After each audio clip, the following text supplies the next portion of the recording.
How to create a xeriscape in your yard.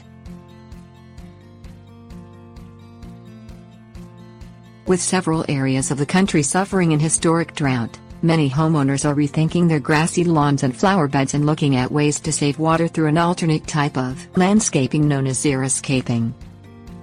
According to the New York Times, as of November 2014, approximately 30% of the contiguous United States experienced a moderate to serious drought, particularly across California, parts of Texas, Oklahoma, Arizona, and Arkansas. In response, xeriscaping, a type of landscape that requires little or no irrigation, is gaining in popularity. The benefits of xeriscaping are many. Homeowners can save on water, gain an easy care, aesthetically beautiful outdoor environment, and feel good about doing something that is environmentally, perhaps even socially, responsible. But there is a right way and a wrong way to go about the switch. Here is how to start. Robert Cornell, of Robert Cornell Associates, has worked in the landscape design field for 35 years.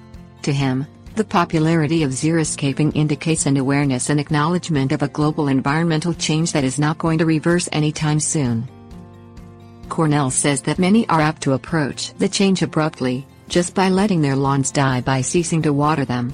But if one does that, it can actually cost more later to replace what is being lost.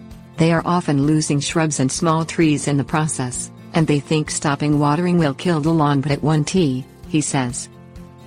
In many areas of the country, for instance, Bermuda grassy weed makes up some or most of a lawn, and when deprived of water, it just goes dormant.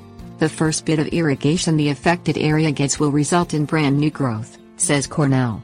His advice?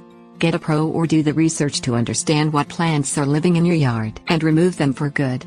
You need to ensure your original grass and any weed seeds are actively growing first before treating them with glyphosate, for example Roundup, for glyphosate will only work on actively growing plants, not on plants that are dormant or on seeds or bulbs that have not leafed out. Most of the time, after the original plants are removed, very little soil prep is required to grow the drought-tolerant replacements. It needs neither water nor fertilizer, says Cornell. As far as aesthetics are concerned, drought-tolerant landscapes may be made to match a variety of pleasing styles, from California native, to Mediterranean with lots of lavender and rosemary, to English cottage to mostly succulents. A pro will work with the homeowner's tastes and home style to find plants of the right color, size and style, as well as hardscape materials and layout that fit. Karen Miller, founder of Sacred Space Garden Design, says, a common mistake for many folks is that they don't read the plant tags to see how big plants will get. A professional will always have the knowledge of how plants will grow and mature, as well as how to group plants into proper hydro, or water needs, zones. Speaking of water, it is crucial to also understand different plants' varying water needs. A well-executed xeriscape will include different areas of plants grouped according to common watering needs, a practice called hydrozoning. This is another big mistake homeowners make, says Cornell. Irrigation planning is an essential part of the xeriscape. A variety of irrigation products available make it easy to drip water lightly in some areas while providing more generous water supply in others. Before embarking on a xeriscaping project, homeowners are advised to think about how they wish to use their space. It doesn't have to be an all-or-nothing proposition. Form follows function, says Cornell. People with children and pets want a lawn as a functional thing, not an ornamental one, so they may want to keep at least a portion of it. A lawn area can have another important role in a garden. It contributes to a general cooling off of the environment through the evapotranspiration process, says Miller.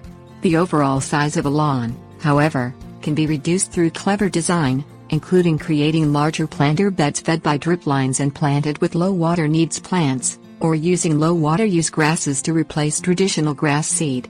As an environmental bonus, she says, no-mow grasses can also help reduce the need for gas-powered mowers and chemical fertilizers. Cacti, succulents, flowering natives and drought-tolerant grasses can also be combined with hardscape materials like boulders and decomposed granite, often used as a ground cover for seating areas or pathways to create spaces to match homeowners' tastes as well as needs. This is like adding the jewelry after you've finished dressing, says Miller. Xeriscaping need not be done all at once, though there is some appeal and perhaps cost savings with that approach. For larger properties, however, phasing can make a lot of sense.